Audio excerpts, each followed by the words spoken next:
So welcome, Kaz Milligan in my motorlick. Thank you for having me. I appreciate it. I really appreciate you coming to chat. For those that don't know you, and there will be quite a big audience of mine that don't know who you are. You are, would you call yourself an influencer? Nah. You wouldn't? What would you? It depends. If you think the title influencer is someone that influences people, then yes, I'm an influencer. I like to influence the upcoming generation and go into schools, talk to the kids and stuff. But the term influencer now is more branded as in somebody that's promoting other businesses and clothing and products and stuff like that, which I don't do. I only promote my own companies and obviously try and influence the upcoming generation. So it depends how you want a How you look at title. it. Yeah, pretty much. So, similar to myself, people say to me, you're an influencer whether you like it or not. Yeah. And I'm the same as you. I don't, or I Yeah. haven't so far, I'm not completely closed off to the idea, but I haven't so far really promoted. I'm not here to do that. That's not why I'm on social media. Although I'm not against it. I have to make that clear. But you do promote your own products. So I suppose you are, whether you like it or not. I know. But it's brutal admitting it. I know that. I hate it as well. Right. So, you're an influencer on TikTok mainly, but you're also on Instagram. Yeah. And the reason, or one of the main reasons that you've come to speak to me today is because you've just released your own documentary. I watched that. That was all I watched though. Because I don't want to, I always say this, I don't want to do too much research because then I feel you're getting into my car and I'm just telling you what I know, whereas I would rather you told me about you. So I watched your documentary, and obviously I have seen some of your videos obviously on TikTok, right? So from an outsider looking in, and I just said that to you before we pressed record, it looks like you have always been this type of person that was putting out kind of jovial stuff, the kind of, oh, look at me, I can do this, I can do that. And suddenly, a decision that you've obviously taken, you're completely turning that around, right? So what you've done is decided to create this documentary, do all these podcasts, because what am I, 1 of 10 that you're doing? Is that right? 20. You were doing 20 podcasts. The past, oh my God. I think the past 6 weeks, this year so far, 2023, I think I've maybe done 18 maybe. So far. Right, but in this spell, are you doing 20 in this 2 week period? Something like that. Oh my God, right. So I think you'll probably succeed in getting your message out, whatever that is. How people receive it, I don't know. But you're trying to get your message out anyway. So tell me why are you suddenly changing the way, or do you want to change the way you do things? No, I do and I don't. So my whole mission, I've said this multiple times, my dream in life, right, is to, well, for example, never let go of my dreams. When you're 10 years old, everybody's got certain dreams, but as you grow older, your peers, whether that's a school system or whatever it is, they try and drag you down to reality. They say, no, you need a job, you need to do this, and then you start growing up, teenage years or whatever it is, and you start letting go of those dreams because they're so unrealistic, and it's for celebrities or famous people or whatever it is. And I never want to let go of my dreams. And growing up as well, I wanted to try and push that message to everybody, the young people coming up, or any age, it's never too late. And I want to push that message as hard as I can.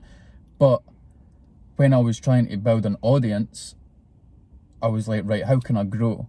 This whole chocolate cream thing that happened a few years ago, I was like, right, this is no how I want to blow up, right? But it's an opportunity. If I ignore this whole chocolate cream thing, I'll then be hoping for another opportunity in a more positive light. What if that next opportunity doesn't come? So the chocolate cream thing, I just doubled down on it. I was like, right, this is my opportunity to blow my name up in Scotland anyway. So I done that, I kept working.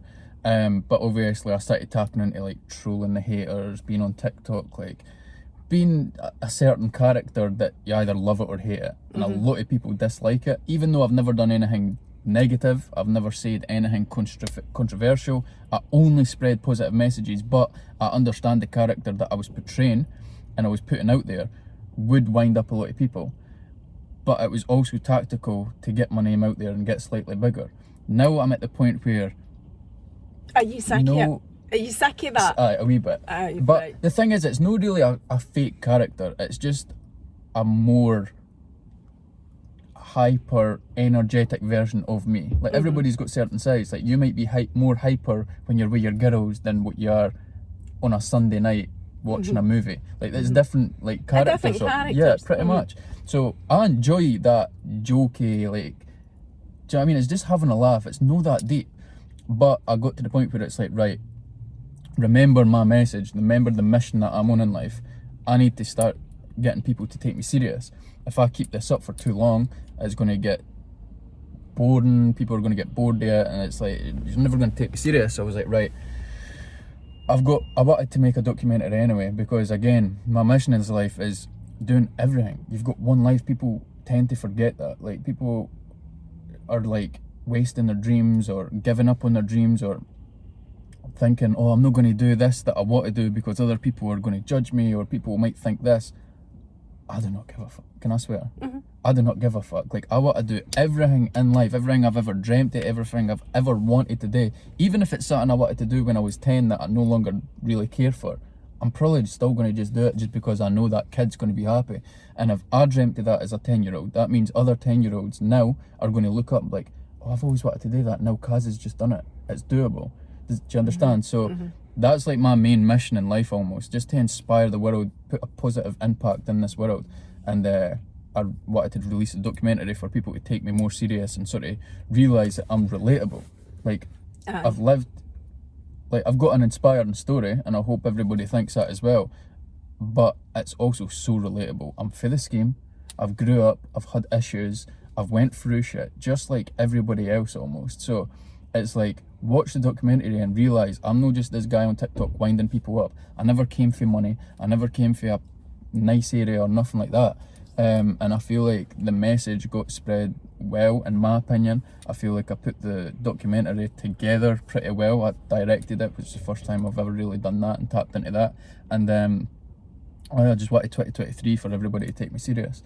And the documentary was sort of like a turning point. Don't get me wrong, I'm going to continue to wind people up and troll because I think it's fun, but I'm going to just sort of turn it down a little. You'll not see as much, or even if you do see as much, there'll be much more serious stuff and influential stuff and stuff like that. Okay, so see from what you're saying, so some of that stuff I didn't know. See the whole chocolate thing, which I must admit personally bores me now. Same. It's just like, I wasn't even going to talk about it. If you hadn't mentioned it, I wasn't even going to talk about it. Good. Right? But you've said it, so I just want to check with you. So when you, before that happened, and you, from what you said, blew up from basically getting slagged online, what stage were you at? What were you trying to achieve? What were you before that happened? Chasing my dreams still. Just the same just putting guy. videos out. Aye, pretty much. Just try to keep people up to date with me. I think I maybe had like 15k on Instagram or something. TikTok I maybe had like 20k or something like that. I was just trying to keep people up to date with my life, try to just grow me and show my life pretty much. Right. Me working on my business or whatever it was. And then again, that video blew up, and I thought, right, this is my opportunity to grab it. Like, me personally, I do not understand the whole chocolate shit. I'm bored of it as well, but I need to take into consideration it's business. It works. It makes me money.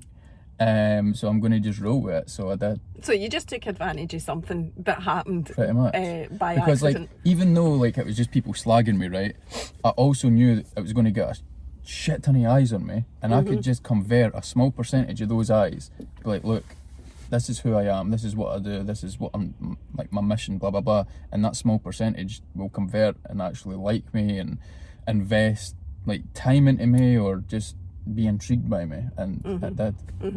And it's fair to say and worth saying there are loads of people who do like you as well. I like you, so that's why you're here. I appreciate it.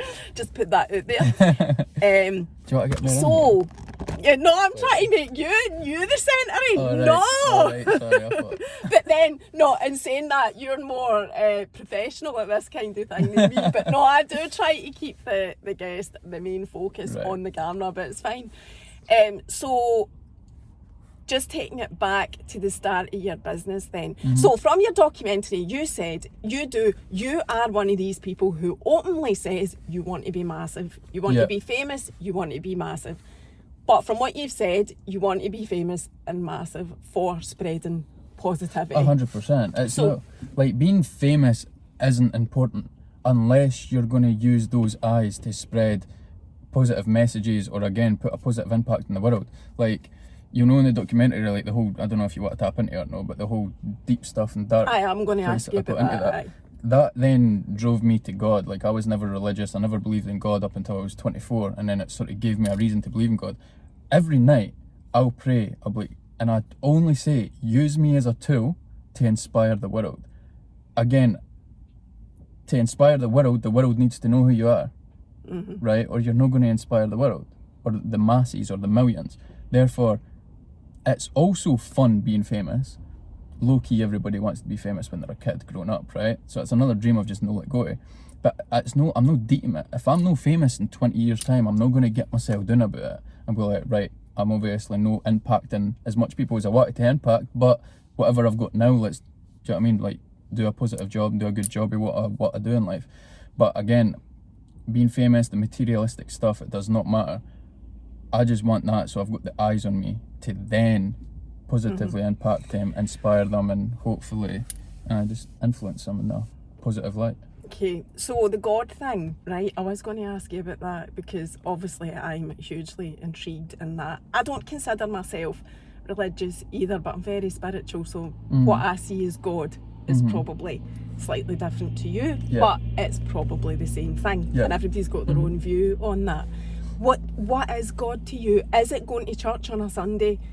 Is it, reading the Bible, all that? What is God to you? Nah, as I say, like, I don't follow a religion. I've never been to church. I've never picked up the Bible. I've never done anything like a religious person does apart from just pray. I feel like I've just got my personal relationship with God after what I went through that I described in the documentary. And then that, like, I feel like I described that He saved my life. Like, He gave me another chance. And I'm just aware enough that wasn't a coincidence. I was like, right, that was God. I will now believe in God, or I wouldn't be breathing today.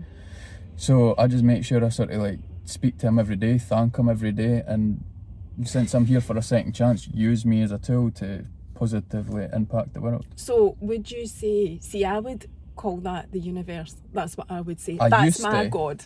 Why did you change? Because when I went through that dark place, right, and I was like down for the months or whatever, and the night before I had planned to just end life, let's end it all, but I had tried everything I had tried, and then that night before I was going to like end my life, I was like, right, I've never prayed or believed in God, let me just beg and pray. And I was in tears, like begging God, like, please give me another chance. If you're real, I'll never drink again, I'll never smoke again, like, I'll only do positive in this world. The next morning I woke up slightly better. Bearing in mind, this was like 5-6 months of deep depression, anxiety, paranoia, hallucination, third body experience, like outer body experiences, all of that every day, every night, petrified, sweating for months. I begged God for another chance. The next morning I wake up better. I'm like, that's not a coincidence. I now believe in God. I'm going to have faith, and I'm going to hope that I get better. And probably within like 2-3 months, I was 100% good, like back to a normal living human being. So why do you call it God and not the universe though? Because I feel like I was talking directly to somebody rather than a whole, if that makes sense. But I still believe in like the universe and like aligning stuff and manifestation. I'm still massive on that. I'm still very spiritual, but I just also believe in God, and I make sure to speak to Him regularly. And that's completely individual and down to you how you want to view that, and I get it now, because I was a wee bit confused when I was listening to your documentary because of the reasons you've just explained. So I'm thinking when somebody says God, they're going to church and praying and doing religious things. I'm not religious, but it's I don't know if that's right. It's just what you say. No, it is to you though. It is. It's not for anybody else to judge that. That's your beliefs, and that's it. That's the end of that. That's it. So taking it right back then and talking about the whole, I mean, I was quite blown away by the admissions that you made about, because I don't know if you've said it in TikTok or any of your other videos, but I didn't know that you had been at rock bottom. But it explains it. Like, I also had a light bulb moment. I thought that explains it. Now I get it. So tell us about that for the benefit of people that haven't watched the documentary and want to know more about you. About the dark stage. Aye. I was partying 5-6 times a week. I was addicted to the lifestyle. I wasn't addicted to like alcohol or drugs or whatever, but I was just addicted to that lifestyle. And I had partied 4, 5, 6 times a week for 4 years solid. And then that lifestyle drove me into depression. So then I remember waking up feeling weird, feeling light, fully butterflies, started sweating. Again, I started, like, after a few days or a few weeks, I started hallucinating. I was bedbound for months. I was like blacking out, forgetting stuff, forgetting days, forgetting weeks, forgetting like conversations with my mum and dad or whatever. And that's when I realised like this, like I can't get worse than this, I believe. And then after a few months, I started like, because it was like depression, anxiety and paranoia merged into one, plus like, I would pure seeing different it was weird. I've tried Googling it, I cannot find what I went through. So that's why like I'm trying to say it in all these podcasts, so hopefully some days maybe went through something at least similar and could be like, I experienced that, let's talk about it, if they feel comfortable talking about it. And going through that for months was just scary. I thought about speaking to a therapist to help, which I advise for everybody. But did you do it? No. Because whenever I woke up and I was like going through these states, every time I think about it, I would go deeper into a state. I'd start hallucinating even more. I'd start like having my outer body experience. Like I felt like my soul leaving my actual body nearly every day. And I'd stand up looking at myself in the bed sweating. It was weird, petrifying. So every time I thought about it, I got deeper into one of these states. So I was like, how can I talk about it if I can't even think about it myself or speak to myself about it like in my mind? So I was like, I can't talk about it. I tried phoning NHS 24. I struggled to explain it. And then I thought about putting myself into a mental hospital. But I thought, what if I do that? And since I'm in that environment, because you become who you surround yourself by. So I thought, what if I go in there, surrounded by that environment, and either get worse or I'm like this for the rest of my life? So I was like, I'm not doing that, I'm not risking it. And I thought, the easiest and best thing for me is to just end it. Just top myself. So then that brings us like 4, 5, 6. I can't exactly mind exactly how long it was because it was blurry and I didn't really know what to think about it. But all these months later, I thought, fuck it, the Mora, it's done. But then that was the night I begged and I cried and prayed for another chance, and then the next day I woke up better. So if you hadn't woken up better, would that have been it for 100%. you? Is that what you were thinking? But the thing is, like, see now that I'm at like 100% back as a human being, I struggle to even think or believe that I was going to do it. But because I struggled to even think and imagine how my mind was at the time. Because obviously when I was getting better, I was trying to forget about it. Because every time I started thinking about it, I'd get a bit anxious and that. So I was like, let's just forget that whole chapter of life. And that's why I brought the documentary out, just to get out there. Because I still struggled to speak to anybody about it or tell anybody. So obviously now it's alright, I speak about it in podcasts and stuff like that. But the documentary was just like, everything that I've been through so far in life, let me just get out there. A weight off my shoulders. Anybody wants to see or listen, just go watch it. Because I don't know what to talk about for the next Forever. 10 years, right. 20 so years. after this spell is over, you'll maybe reference it, but you're not going to sit talking about it, which is fair enough. So you're 26, is that right? 27. So, right. And what age were you when this happened? 24. And before that, did you have your own business or anything like that before that? Nothing. But you tell the story on your documentary about I can't even remember exactly what it is. Is it 4 cans and a Mars bar or something? Oh, when I was 13. Aye. That was like my first entrepreneurial experience, which I never even knew what an entrepreneur was at the time. But it's just a fun memory I've got when I was like, because I grew up with older boys, like 3, 4, 5 years older than me, because I had my big brother. So like, if they first started getting into house parties, I was like low-key their age, if that makes sense, but I was like the little brother to the group. So I'd end up going to these house parties, and then like I'd take like 4 tins of Strongbow or whatever, but then the first time I went, I sold the 3 tins for 15 quid in a Mars bar. I just think that's a fun memory to have, do you know what I mean? Now that I've got my own business, and I remember telling my dad the following week about it, and he was like, oh, you're going to be an entrepreneur. And I was sat in the car, he was dropping me off at high school, I was sat in the car thinking, what's an entrepreneur?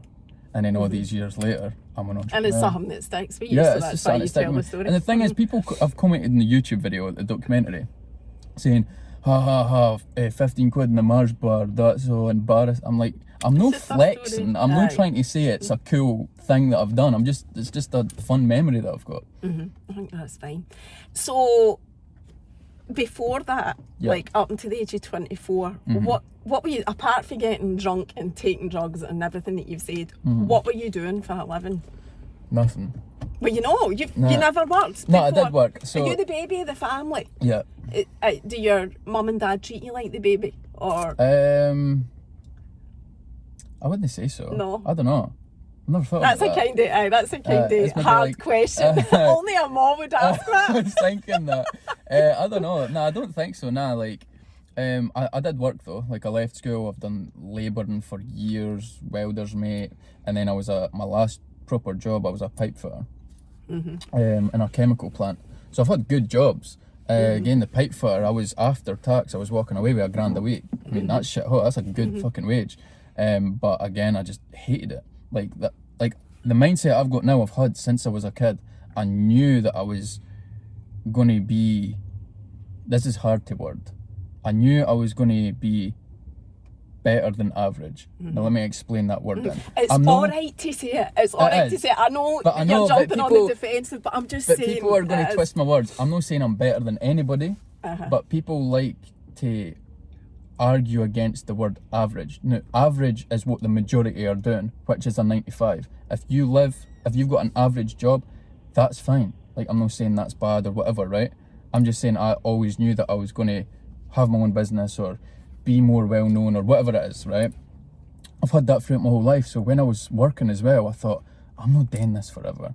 I was a pipe fitter, earning good money, but I'd look to the guy I'm working with, he's in his 50s, earning the same money as I was when I was 19, 20. So already I know my wage isn't going to get much better.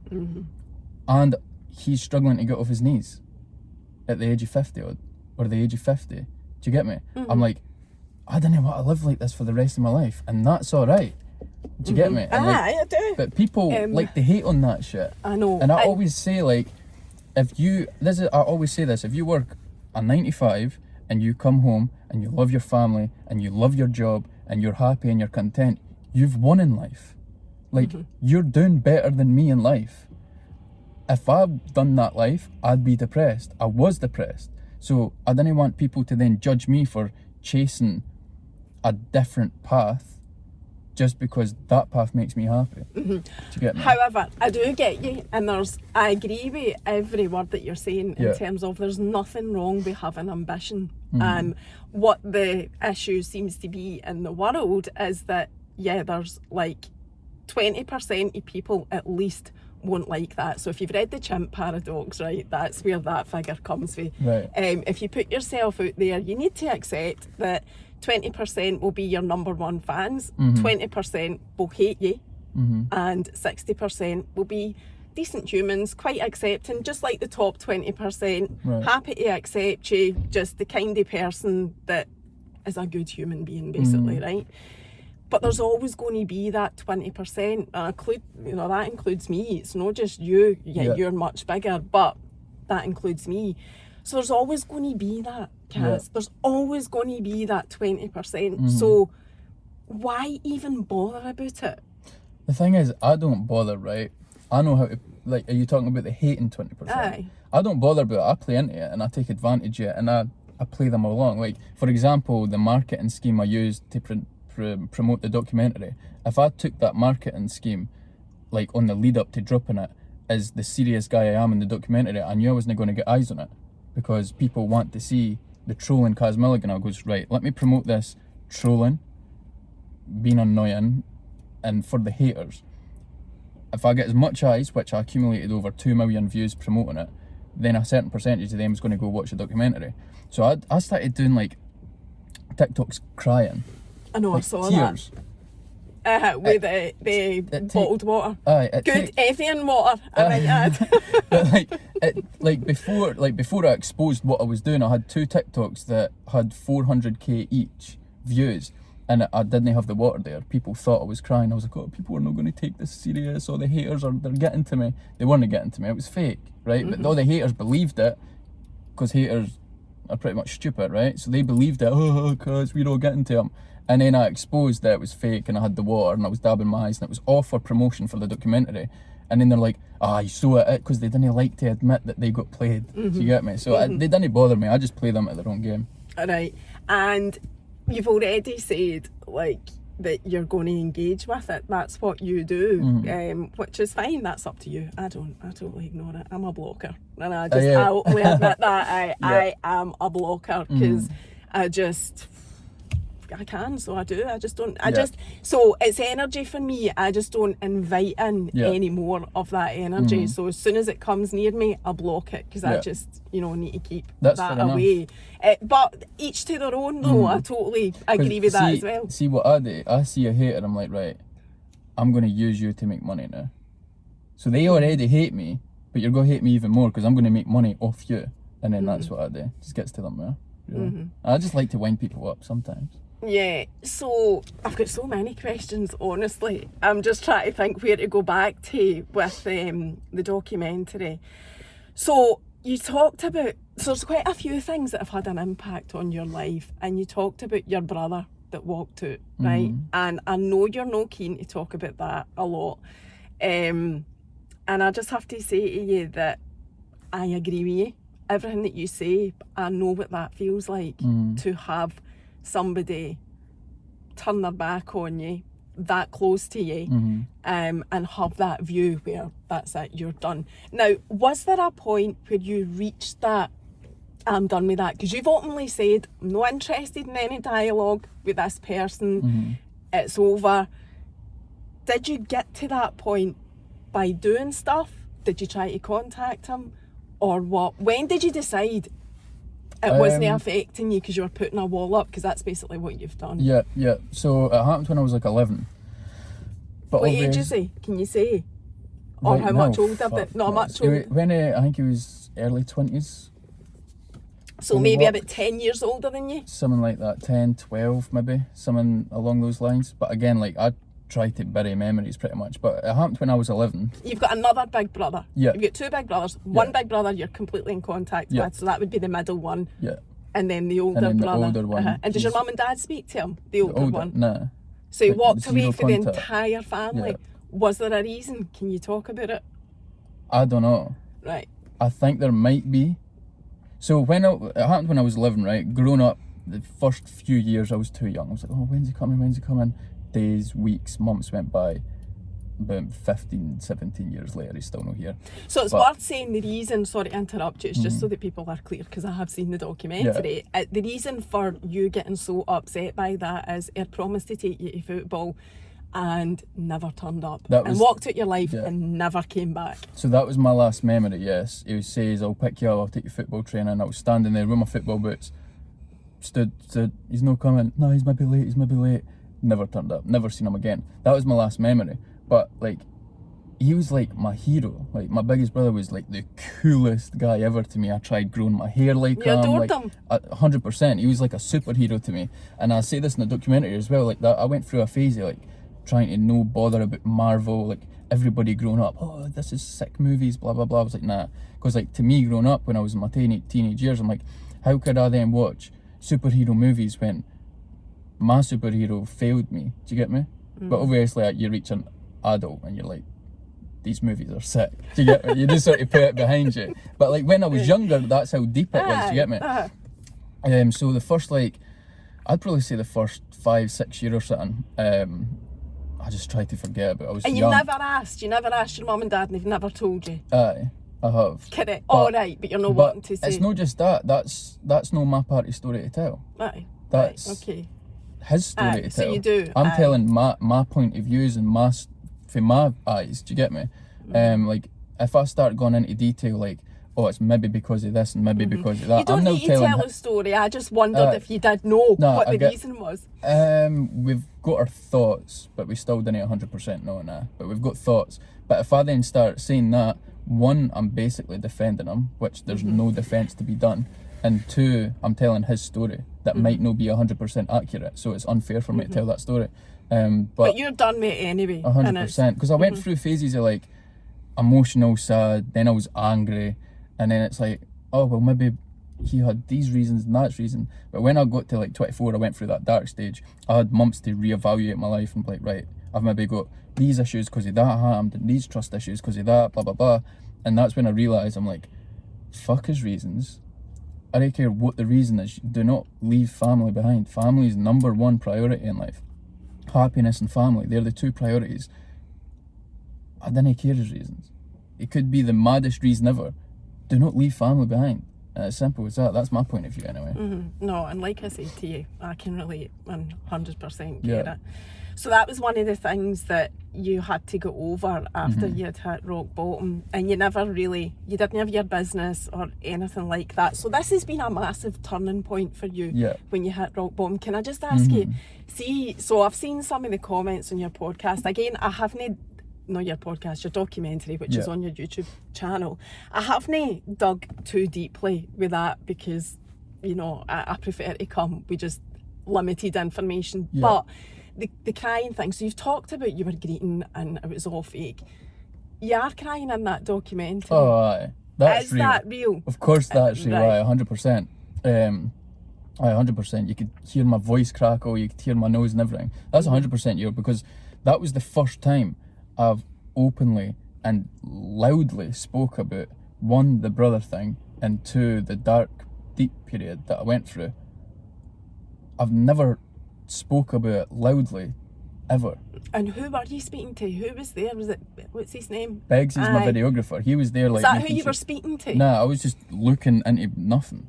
Like, the camera was here shooting me, like, so people can see. The camera's here shooting me for the side view, but I didn't want to look into directly to the camera because I didn't want to feel like I'm really talking to anybody. I wanted to just zone out and tell my story. So I was looking at a radiator or something when I was actually doing the whole documentary. What were we talking about? Who you were telling. Did you have, well, I'm just talking about, I was asking if they were real tears. That's what they were. So, I mean, how did he not keep filming that? Like, if that was me, I'd have to stop filming and make sure you were alright. But had you given him instructions before? Did you know you were going to cry? I knew, aye. Because again, as I say, I've only thought about this stuff. I've only thought about my brother the past 15 plus years. I've only thought about the deep shit that I went through, like when I was 24. I've never said it out loud before. I knew I was going to struggle. I knew it was going out to the world. And I knew I was going to get into detail that I've never even thought about, never mind openly spoke about. So I said to him, I was like, I'm probably going to cry. If I do, just leave me be. The first time, I spoke about my brother first, innit? I did. When I started welling up with that, you could see it, I paused and I went like that.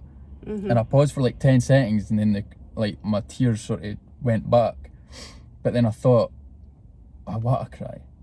So if I feel that coming again, I'll just continue to speak. Aye, pretty much. Because I'm not a crier, by the way. Like, I've not cried. But it's alright. God, it's alright, aye. But I'm just no one for crying. But that got me going.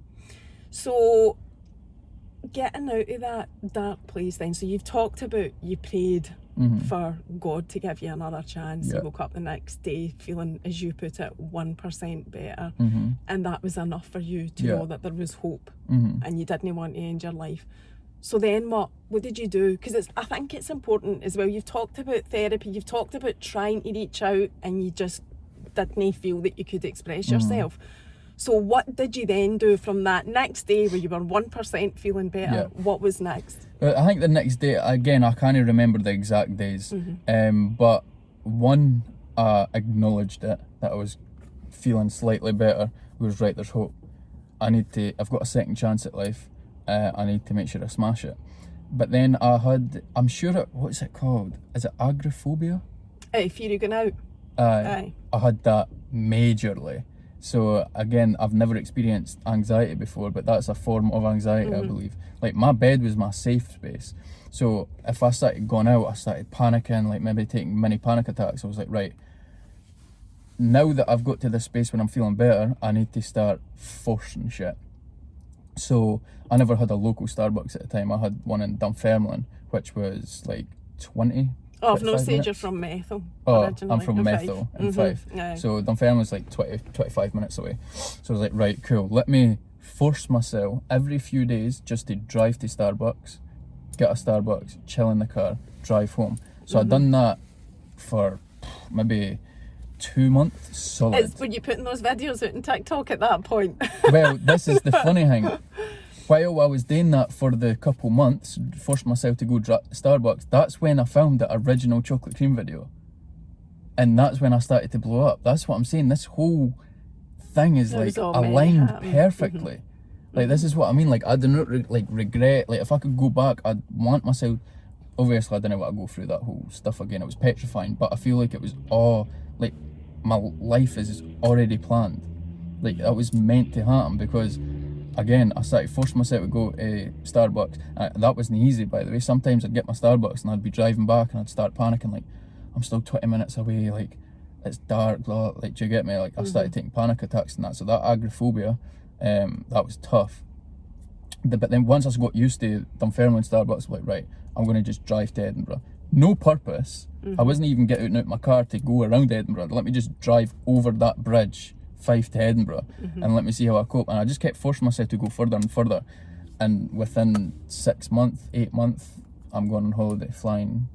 And you still weren't working at that point, though? Nah. But during that period, that dark period, I knew, like, because I've always been, well, not always, but I've been in the fashion industry. So I've lived in London previously for a year.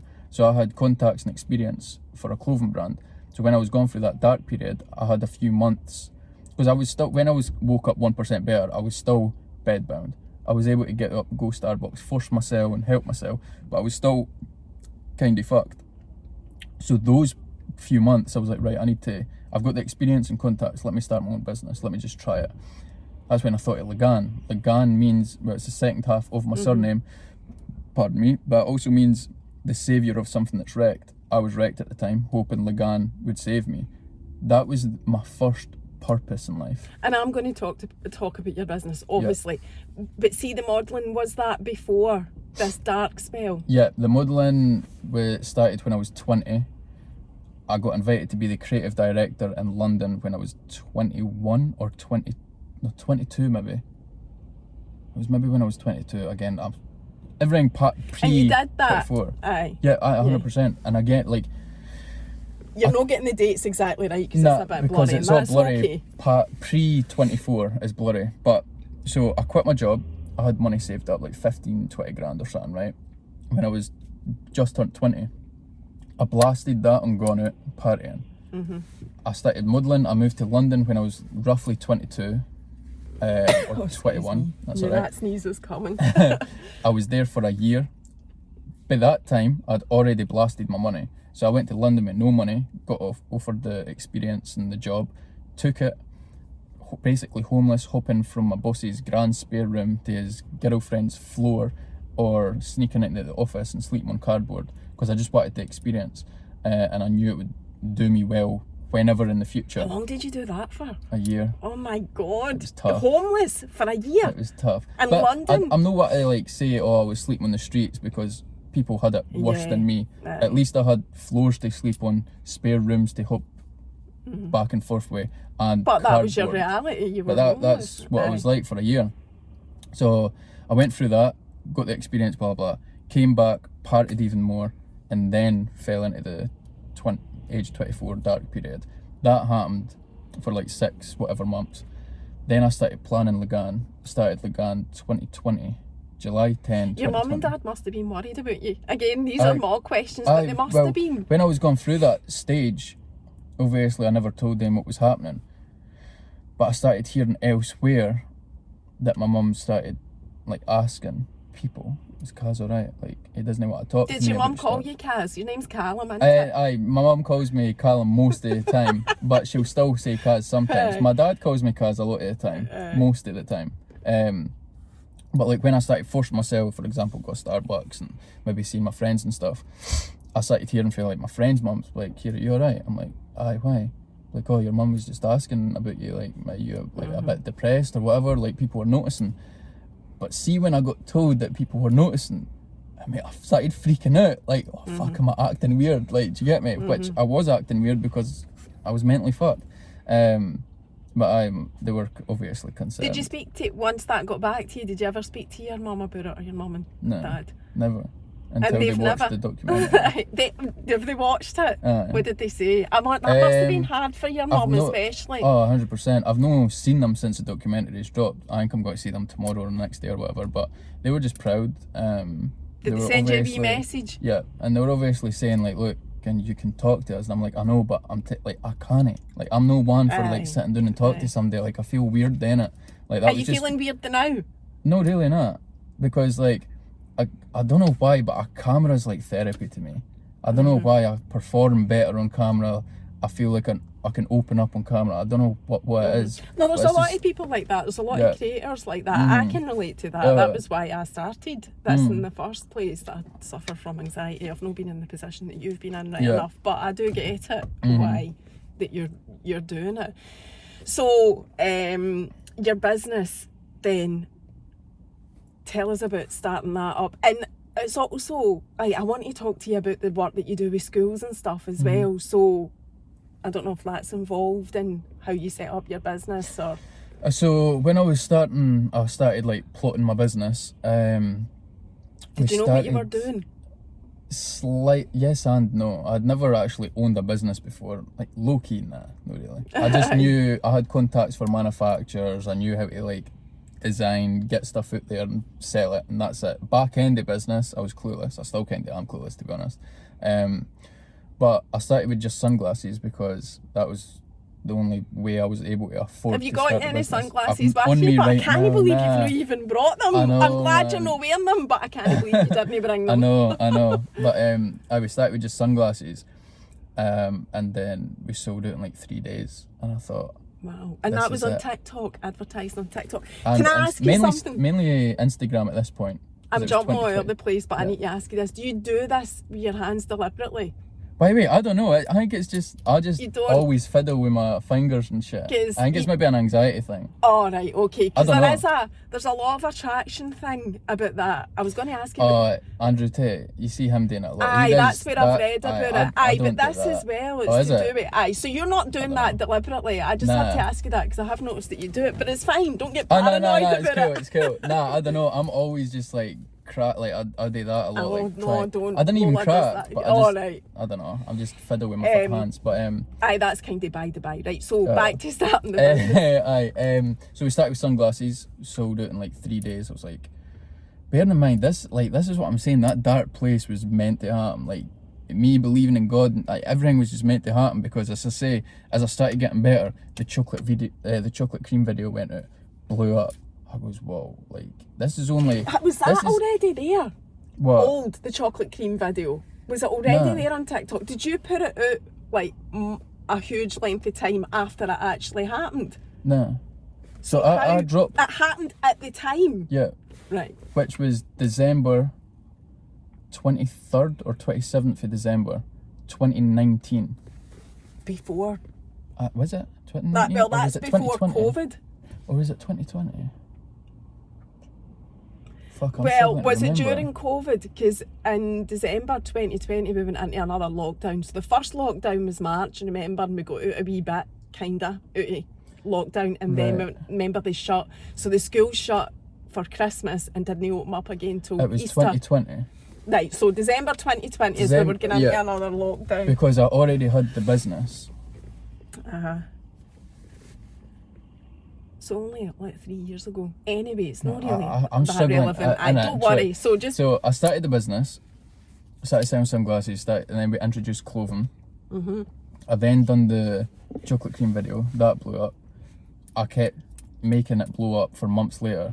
that summer, I dropped chocolate cream sunglasses, marketing, sold it 6 times, that one Oh pair. my God. That's what I'm saying, it was just marketing, you like doing- everything and was we- business. And you were just doing it on TikTok. And people were, how much were the glasses? 26 quid. And people were just buying them. Just to have the chocolate cream sunglasses. It was all business, the whole chocolate cream So- thing. The original video, I wasn't meant to blow up. It was just me talking about my Starbucks, but the way I pronounced chocolate, that's what blew up.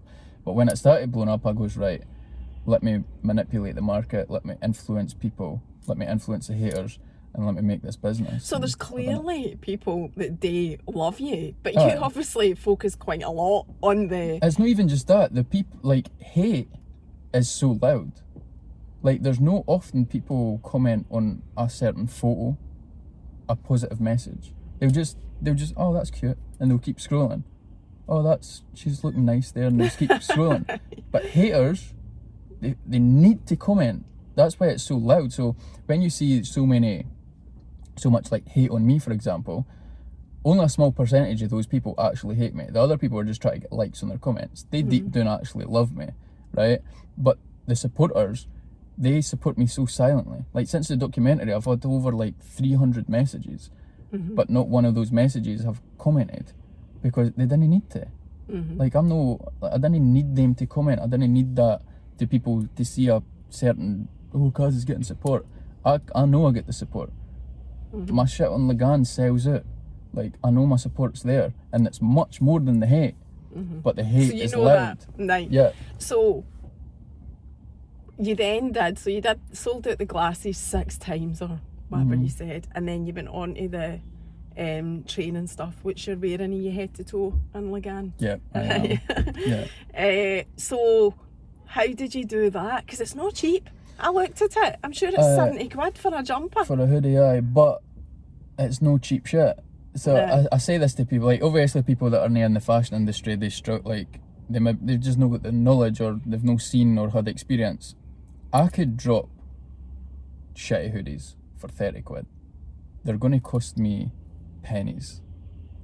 My stuff's expensive. So see when people are commenting saying, oh, Kaz, you're a new brand, you should only be selling your stuff for 30 quid, or for example, I'm like, I'll make no money. I'm losing money at that point. For me to make my hoodies, like, import it, deliver it, I've got photographers, videographers, models, advertisement, all these expenses, I'm still not making a lot of money on the hoodies. Right, Like, and I've that's got the best, like, understandable. I've been in the fashion industry for about 7 years now. I've got the best manufacturers. Like, I know that for a fact. Anybody that's ever bought my sunglasses, even, the packaging for my sunglasses is better than Gucci, Prada, Dior. I've had them all. I've had to get them in just to compare it. And they're 26 quid. Like, my profit margins at Lagan are smaller, I believe, than any other brand in the world. Because I want to give the best product at an affordable price, even though it's like a wee bit expensive. I'd rather take a profit, like my profit margins to be smaller, just so people can experience and have better shit. I know brands, I'm not going to name any names, I know brands that use the same manufacturer as me, pretty much the same product, and selling it triple the price, just so they could get their profit margins. Because you're buying the name a lot of the time. Yeah. I know that. But with Lagan, you're literally buying the product. I've got the best shit on the market, and it's a fact. And how does your actual, like, sportswear do? Because obviously the glasses did really well, but getting into the, the Clothing actual side. They sell well, like, they sell well. The past like 2 months I took a step back because I was purely focusing on me, the documentary and stuff like that, so I've took a wee step back, but we've got sunglasses dropping in like 6-8 weeks or something. So sunglasses your main thing still? Summer. Right. So Mainly. that's just the whole clothing's just a wee added on thing, really? Or It's what? usually Are you about wanting to grow it 50-50. bigger? Lagan, good question. Because I've been thinking about it. Lagan, obviously, since it was such a purpose and it served such a massive purpose in my life, it saved my life. Do you know what I mean? That was when I was like, right, I need to give life another go. So Lagan saved my life. So when I was starting it, I was only focusing on like being alive pretty much. This is my purpose. I'm passionate about it. I've been in the fashion industry for a number of years.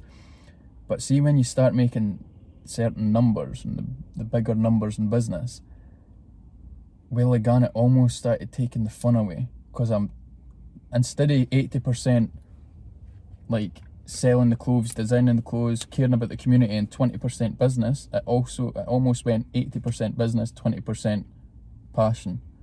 And I was like, I took a step back and I'm like, am I still enjoying this? Because it's getting to the point where I'm starting to, you've got your worries, you've got tax, certain things you need to worry about in business, and I almost started like taking away the passion. But I've got other business ideas this year that I'm starting, because I want multiple businesses.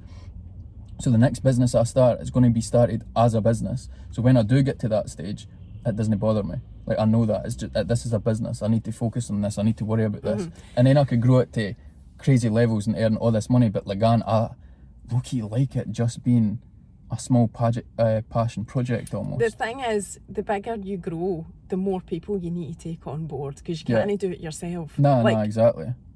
Have you got employees as it stands now? I've not got employees on the books, but I've got people that work like freelance. Self-employed. Yeah, that will send me invoices every month, and I just dash Right, the so money. you're completely running it on your own. So if you're going to scale it up, you're going to have to think about that. And so is that something you're considering?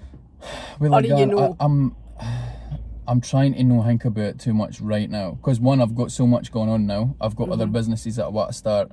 Lagan's still growing. Every year Lagan's still growing, which I'm happy about. But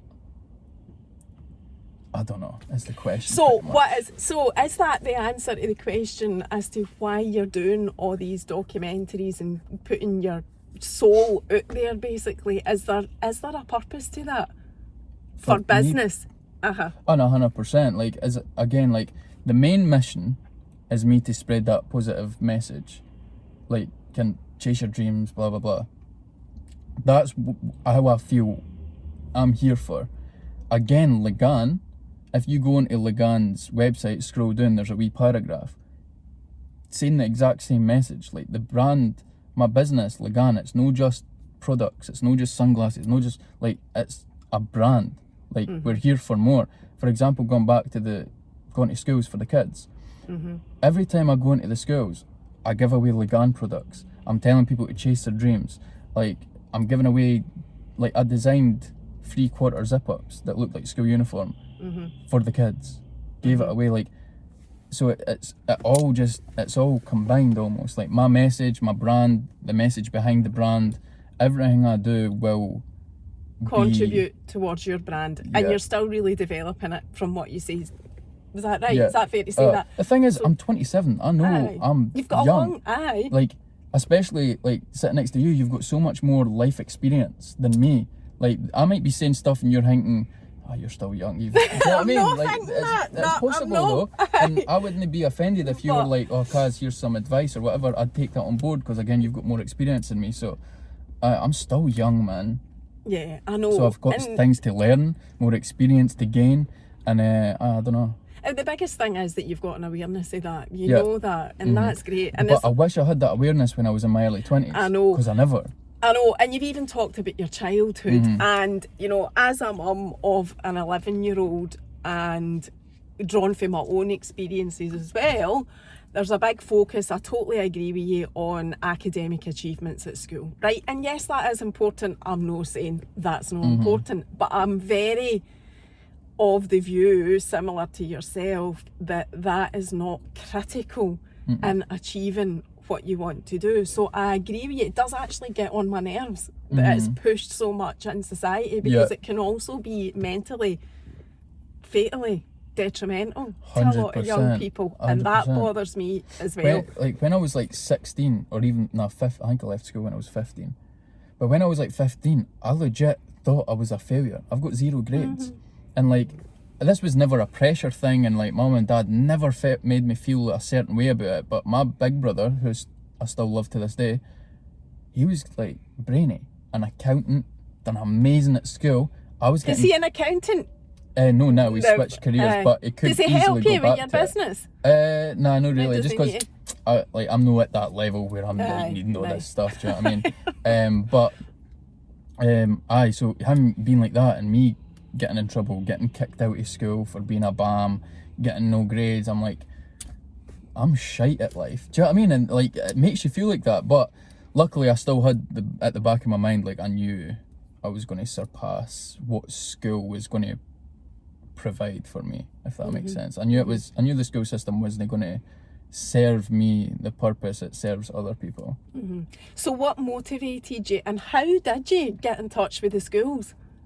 A good question. I think one just maybe reached out to me, and I thought this is because so I was on another podcast, Riley's Gaff, and I predicted two things to them. I was like, one, I'm going to be on TV the next year, which I done, and I was like, and two, I want to go into the schools or unis or college and speak to people and inspire people. I think it was like 2 months later, a school got in contact with me, and I'd done it. So they had seen you saying that on the podcast? I don't know. I doubt it. I don't know if they did or not. It was sort of just like a random message. And I was like, I'll come in now. Are you still wanting to do that? 100%. 100%, because I've said this before as well. I could make 10 grand at the business. I'll take a step back, I'll smell the roses, and I'll be proud of myself, and I'll thank my community. Cool, that's a decent amount of money. I could make that next month or whatever. But when that money comes in, right, I'm like, right, now I need to reinvest it. I need to do this, See, when I go into a school, talk to the kids, and walk away, and I'm going back in my car, it surpasses the feeling of making the money at the business. Like, and I'm making no money when I'm doing that. Like, that feeling that I've just went in and inspired 50 kids, and even if I've maybe not inspired them all, but even if I've just got into one's mind, one of those kids' minds, and they're like, I'm going to chase my dream, I walk away feeling fucking amazing. It's like a different feeling. It's insane. Like, that's the incredible bit where you're giving back. Yeah. Really, is that how you see it? Yeah. And like, these kids are literally like sitting there like looking up like I'm a pure god, and it feels amazing having that almost responsibility, but I know I'm doing a good job in it. And like, I don't pussyfoot about. I'm not saying what the teachers want me to say. Like, I'm saying what I believe in. I'd love to see more schools do that, personally. I would love to see it, because it's not in the curriculum. Exactly. So you going in has been done, in my opinion, under the radar. And somebody's been brave enough to do it, I think. But I could be wrong, but it's no part of the curriculum.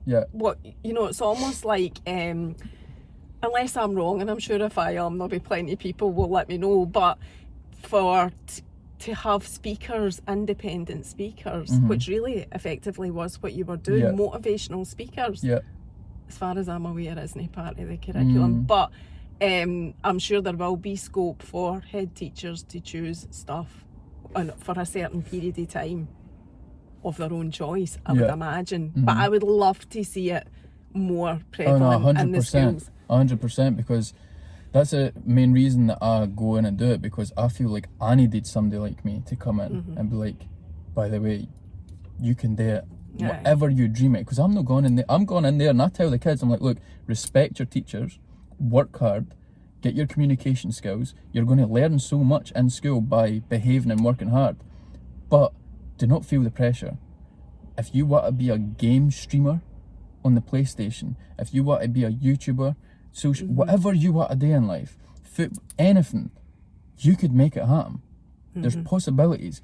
Even if you want to be a footballer and make millions of footballer, but once you get older, you're self-aware that you're maybe no naturally as gifted as the other ballers, and you're not going to make it to where you want to be. Cool. Pick up a camera, be a YouTube footballer, and you could make more money than the Premier League footballers, because it's happening right now. There's footballers on YouTube making 200 grand a month.